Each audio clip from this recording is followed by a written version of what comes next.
জামাই বউ আজকে হুট করে একসাথে বাজারে যাওয়ার সিদ্ধান্ত নিলাম। তো আমার জামাই আজকে শ্বশুর বাড়িতে কি কি বাজার করে আনলো আর সেই সাথে আজকে রান্না বান্না কেনাকাটা সবকিছু কিন্তু ব্লগে শেয়ার করতে থাকবেন। হ্যালো, আসসালামু আলাইকুম everyone, this is Lamis and welcome to Lamis and Shovons. তোমরা যারা রেগুলার আমার ব্লগ দেখো তারা তো জানোই, আর আজকে যারা আমাকে নতুন দেখছো তাদের জন্য বলছি আমি কিন্তু বেশ কয়েকদিন ধরে আমার মায়ের বাসাতে আছি। সকাল 9টার মধ্যেই ঘুম থেকে যেহেতু উঠে পড়েছিলাম, তো সবার জন্য ব্রেকফাস্টও রেডি করে ফেলছিলাম। এখানে আমি রুটি সেঁকে নিয়েছিলাম আর গরম গরম দুধ চা বানিয়ে ফেললাম। আর আম্মু হোটেল থেকে সুজি নিয়ে এসেছিল রুটি দিয়ে খাওয়ার জন্য।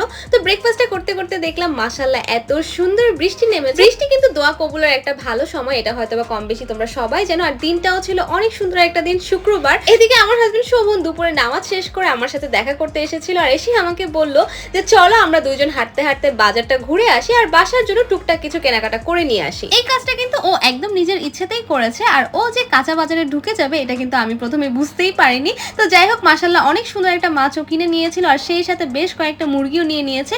কি কি কেনাকাটা করেছে তা একটু পরেই বাসায় গিয়ে আমি তোমাদের সাথে শেয়ার করছি। সাধারণত কাঁচা বাজারে মাছ মাংস কেনার সময় কখনোই আমরা দুইজন একা আসি না। বিয়ের পর মানে আমার সংসার জীবন শুরু হওয়ার পর সবসময় দেখা যায় আমি আমার শ্বশুর শাশুড়ি হাজবেন্ডের সাথে একসাথে এসে তারপর আমরা বাজার করি। কারণ আমার মনে হয় বিয়ের 2 বছর হয়ে গেলেও এসব মাছ মাংস কেনাকাটায় আমরা জামাই বউ এখনো কিছুটা অপরিপক্ক। তবে আজকের বাজারটা ঠিক মতো করতে পেরেছি কিনা তা তো বলবোই, তার আগে তোমাদের সাথে শেয়ার করে নিই আমার শাশুড়ি মায়ের নিজের হাতের বানানো এই হার্বাল তেলটার কথা। খাঁটি নারকেল তেলের সাথে 30টা প্রাকৃতিক উপাদান মিশিয়ে তিনি এই তেলটা বানিয়ে থাকেন। আর যেসব আপু ভাইয়াদের অনেক বেশি চুল পড়ছে, যাদের চুলে খুশকি রয়েছে, যাদের চুল সহজে লম্বা কিংবা ঘন হতে চায় না, তারা চাইলে এক্ষুনি ইনবক্সে কিংবা উপরে দেওয়া নাম্বারে আমাদের থেকে ক্যাশ অন ডেলিভারিতে অর্ডার করতে পারবেন। আচ্ছা এবার বলি, এত গরমের মধ্যে বাজার থেকে ঘুরে এসে আমাদের দুইজনের গলা শুকিয়ে একেবারে কাঠ হয়ে গিয়েছিল।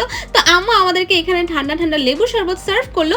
এরপরে আমি চলে গেলাম বাজারটা গুছিয়ে ফেলতে, কারণ বাজার আনলেই তো হয় না। আমার মনে হয় বাজার করার থেকে বাজার গুছানোর কাজটা আরো বেশি কষ্টের। আমি আর আমার মা মিলে সবকিছু একেবারে ফ্রিজে রেখে দিলাম। আর তারপরে আমি এখানে এসে আমাদের ড্রয়িং রুমের ফার্নিচার গুলো একটু ভালো মতো ঝাড়ামোছা করে ফেললাম। আর দিনটা যেহেতু শুক্রবার ছিল তাই কিচেনে ঢোকা মাত্রই খেয়াল করলাম আম্মু কিন্তু সবার জন্য একটু স্পেশাল খাবার দাবার মানে পোলাও আর মুরগির মাংস রান্না করে ফেলেছিল। তো আমাদের সাথে কখনো এই ব্যাপারটা ঘটেছে কিনা আমি জানি না, তবে আমার ক্ষেত্রে যেটা হয় সেটা হচ্ছে আমি যখন বাসায় পোলাও রান্না করি, পোলাও মাশাআল্লাহ এত সুন্দর ঝরঝরা হয়, তবে গেস্ট আসলে এটা লেটকা পোলাও হয়ে যায়। এদিকে লাঞ্চটা শেষ করে মজার একটা ভাত ঘুম দিয়ে উঠে তারপরে আমি শাওয়ার করে ফ্রেশ হয়ে মানে অনেক লেজি একটা বিকেল কাটাচ্ছিলাম। আর তোমরা দেখতেই পাচ্ছ ব্লু কালারের এত সুন্দর একটা ফ্লোরাল 3 পিস পরেছি আমি। এটা পরা মাত্র আমার মনটা তো এমনিতেই আরো অনেক বেশি ভালো হয়ে গেল। তবে আমি যেহেতু একটু বাইরে বের হব তাই আমি ডিসাইডই করতে পারছিলাম না যে কোন ড্রেসটা রেখে কোনটা পরবো। বাই দ্য ওয়ে, পূজা উপলক্ষে আমাদের পেজ এলএনএস অ্যাটায়ারে কিন্তু অনেক নতুন নতুন কালেকশন চলে এসেছে আর চলছে আপ টু 70% ডিসকাউন্ট। তাই যার যেটা পছন্দ হচ্ছে ঝটপট করে এক্ষুনি আমাদের পেজে ইনবক্স করে ফেলো। আমি কিন্তু এত সাজুগুজু করে কোথায় গিয়েছি জানো? আমি না আমার রুষামণিকে নিয়ে একটু বাসার আশেপাশে হাঁটতে বের হয়েছিলাম।